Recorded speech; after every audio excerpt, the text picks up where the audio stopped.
Assalamu alaikum wa rahmatullahi wa barakatuhu. Dünyanın her qaysı yerlerindeki aziz Şarkı Türkistanlı qarindaşlarım. Yıllardan beri vatanımız Şarkı Türkistan'da halkımız bizni töt göz bilen kütüyotgan idi. Biz üçün dua kılayotgan idi. Xitay tajavuzçilari vatanımızda halkımızga qarşı türlük oyunlarını oynap, ularni qirg'in qilayotgan idi. Halkımız bolsa bu günler çokum ötüp gitdi. Biz g'alaba qilamiz.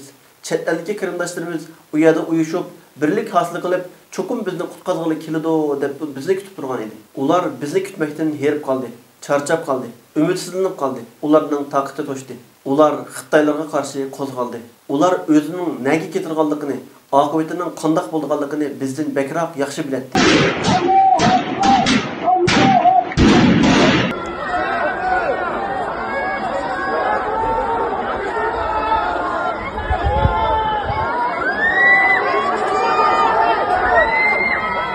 Allah subhanahu wa ta'ala şu Xitaylarga qarşı qo'zg'algan qarindoshlarimizni o'z dargohida eng katta shahidlardan qatoridan qilsin.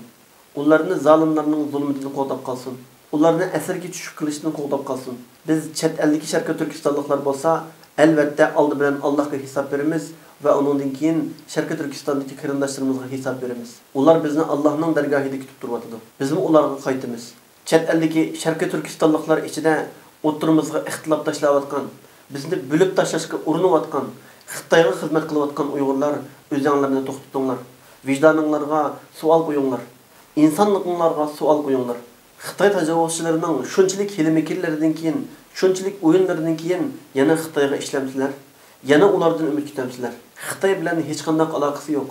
Xitoyni texi dushman tutmagan, namoyishlarimizda, Xitoyga qarshi maydonlarimizda bo'lmagan, Xitoyga qarshi qo'zg'algan faaliyet kılan qarindoshlarımızın üstünden her xil böhtanlarını ve qarılarını çaplayotganlar. Namayişinin faydası yok, guvahlık verişinin faydası yok, onu kılganның faydası yok, bunu kılganның faydası yok.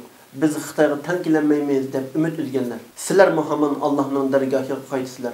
Her qanday hayatlık, her qanday can egisi elbette ölümün teminati deydi. Konular toşqandek 100 yıl yaşagucha yolvastek bir gün yaşa deb diken. Yolvastek yaşasak mı haman ölüp ketimiz.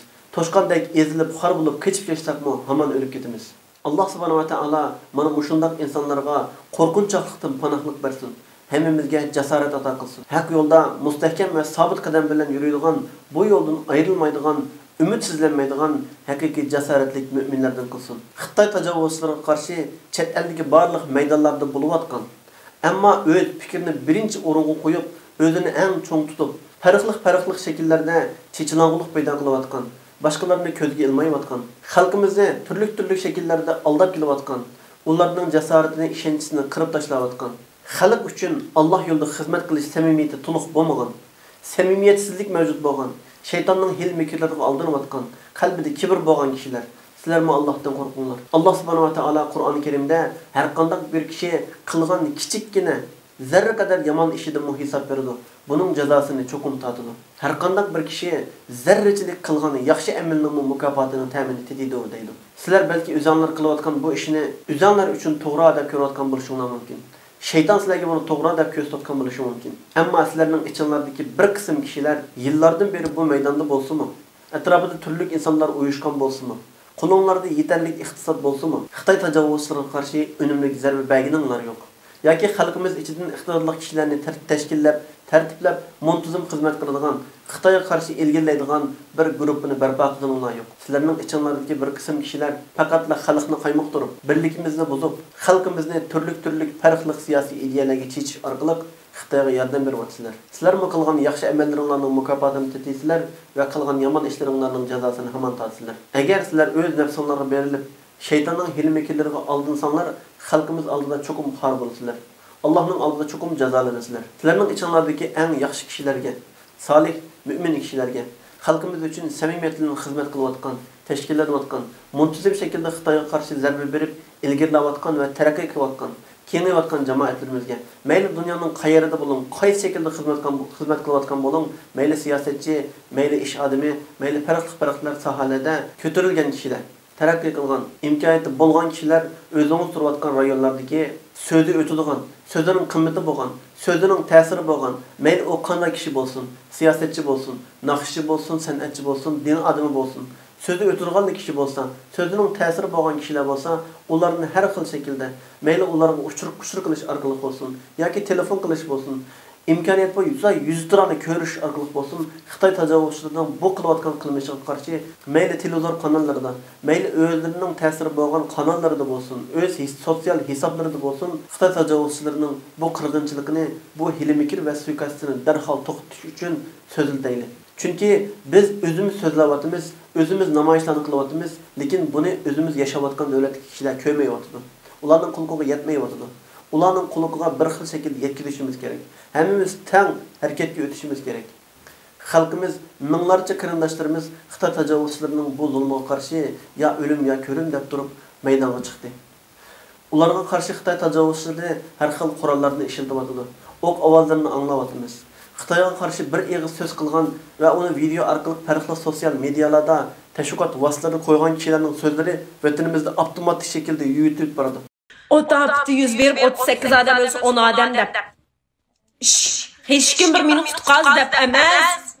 İşini içivet dep bakırap. Hayada.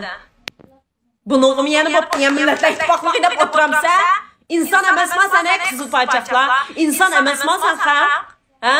Sen o bişin kemmemda, inşallah kilodu, kesun. Xitaylar bunu cheklab qo'yibdi. Ba'zilarini bo'lsa tutqun qilish orqali ularga tahdid silib, videolarini chuqur yuyib tashla. Bo'lmasa seni qattiq jazolaymiz.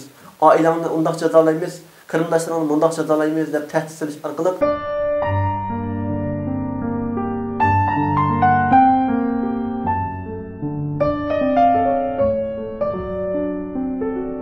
ularning eg'izlarini qulupla chiqarishyapti. Albatta Sharqiy Turkistonliklar orasida chet elda yaxshi xizmat qilayotgan nurg'un turli tashkilotlarimiz bor. Mayli diniy sohada bo'lsin, mayli ijtimoiy sohalarda bo'lsin, siyosiy sohalarda bo'lsin, muntazam taraqqiy qilayotgan, tashkillanayotgan tashkilotlarimiz bor.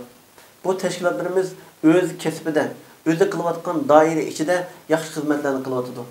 Shuning uchun qarindoshlarimiz nayt sagik bo'lish orqali, izlanish orqali, tafakkur qilish orqali o'zimizning imkoniyati yor bergan shaklda yaxshi xizmat qilishimiz kerak, fedakorlik ko'rsatishimiz kerak, qahramonlik qilishimiz kerak. Sharqiy Turkiston xalqi hech bir zaman o'z qahramonlarining qimmatini qilmagan emas. Ularning oilalarini yolg'iz tashlab qo'ygan emas. Ularni yolg'iz tashlab qo'ygan emas, ularni chetga qilib qo'ygan emas. Shuning uchun hamma ishni Alloh roziligi uchun qilayli, Allohga tavakkul qilayli. Bugunki bu zulmga, bugun biz uchrayotgan bu xorliq, bu haqsizlikqa tog'larni bardashlik bermaydi. Bugun biz Xitoy tajovuzchilariga mayli qanday shaklda zarba berayli, mayli qanday shaklda ularning zulmini to'xtatishga harakat qilayli, bu bizning haqqimiz. Mayli insoniy jihatdan bo'lsin, mayli qonuniy jihatdan bo'lsin, mayli qanday jihatdan bo'lishidan qat'iy nazar, ta bugünkidek bir zulmga, bugünkidek bir suiqasdlarga hech qanday xalq uchrab baqqan emas. Bizga o'xshash zulmga, qirg'inchilikka, haqsizlikka uchramagan xalqlarmi, Falastinliklarmi, Chechenlarmi, boshqalarmi har xil shaklda o'z dushmanlariga qarshi turib kelgan. Har xil bahona sabablar bilan Xitoy tajovuzchilarining hili mekrlari bilan farqli siyosiy ideyalar orqali, farqli siyosiy tushunchalar orqali bir-birimizdan yiroqlashish, bir-birimizni tashlab etish, bir-birimizdagi do'stlikni buzib tashlash bu hargizmi to'g'ri emas. Mayli qanday ideyada bo'layli, hatto bir-birimizga qarshi siyosiy fikrda bo'layli, biz o'z do'stligimizni, qarindoshligimizni tashlab qo'ymasligimiz kerak. Bu shaklda biz o'z fikrlarimizni o'tirib tashlash orqali davomli fikrlashish, davomli o'rtaq harakat qilish orqali biz bir ishlarni vujudga chiqara olamiz. Bizda haqiqiy samimiyat bo'ladi ekan, namoyishni o'rinlashtiribdi. Uning qatnashganining nima foydasi? Ma bundaq debdi. Buning qo'ldan bir ish kelmaydi. Deyish orqali ularni yordamsiz tashlab qo'yish bu hargizmi to'g'ri emas. Bu shaytonning vasvasasi va Xitoyning suiqasdidan boshqa bir narsa emas. Chuqum siz o'zingiz bir ish qilishni plan qilgan, chuqum siz o'zingizning gapi o'tadigan, chuqum sizning degan gapingiz hisob bo'lgan shaklda bir ish qila olmayman desangiz, bu hargizmi to'g'ri bo'lmaydi. Shuning uchun ba'zi vaqtlarda o'z ko'z qarashimizni, o'z fikrimizni bir yoqqa qo'yib qo'yib turishimiz kerak. Ba'zi vaqtlarda o'z manfaatimizni bir yoqqa qo'yib qo'yishimiz kerak. Shundoq bo'lgan chog'da o'zimizning qilgan amali Alloh dargohida qabul bo'ladi, xalqimizmi danni samanni ayraydi. Oxirida barliq qarindoshlarimizga Allohdan qo'rqinchliqdan panohlik berishini, hammamizga jasorat ato qilishini, hammamizni bir qahramonlik yuragi ato qilishini, Alloh subhanahu va taolaning o'zi yaxshi ko'rgan bandalaridan, bizning Allohning yaxshi ko'rgan bandalaridan qilishini ümid qilaman, duo qilaman. Agar biz Alloh yo'lida haqiqiy samimiy holatda o'z nafsimizni bir yoqqa qo'yib qo'yib, o'z tushunchamizni bir yoqqa qo'yib qo'yib, birlik hosil qilish orqali Xitoyga zarba bermasak, Allohni haqiqiy yaxshi ko'rgan holda faqat manfaat uchun emas, faqat yuz obro'y huquq uchun emas, faqat Alloh yo'lida yaxshi ish qilish uchun birlashmasak, hamkorlashmasak, Allohni haqiqiy yaxshi ko'rmasak, Alloh subhanahu va taolo bizni taltüks halok qilib etib, bizning o'rnimizga Xitoy tajovuzchilarining qo'lidan xalqimizni qutqizadigan boshqa bir kuchni, boshqa bir qavmni Alloh o'zi yaxshi ko'radigan bir jamoatni o'rtaga chiqib qo'ydi. Alloh bundan panohlik bersin. Alloh bizni o'z panohida saqlasin. Xitoy tajovuzchilarini biz o'ylagan shaklda tez fursatda halok qilib etsin. Oxirida Xitoy tajovuzchilarining bugun mana shu vaqtning o'zida xalqimizni qirg'in qilishdan cheklaydigan, uni to'sib qo'yadigan, uni qo'rqitadigan, urkitadigan bir narsani o'tirg'a chiqarish uchun butun tashkilotlarning, butun diniy olimlarning, butun xalqimizning qo'lidan kelishcha harakat qilishini bugun uxlamay duo qilib, barliq qo'limizdan kelgan imkoniyatlarimizni qo'llanib turib, Xitoyning bu qilmishini, bu jinoyatini, bu qotillik qilganligini darhol to'xtatib, xalqimizni qutqarishga harakat qilishni umid qilaman. Ko'rishguncha omon bo'laysizlar. Allohga emanet.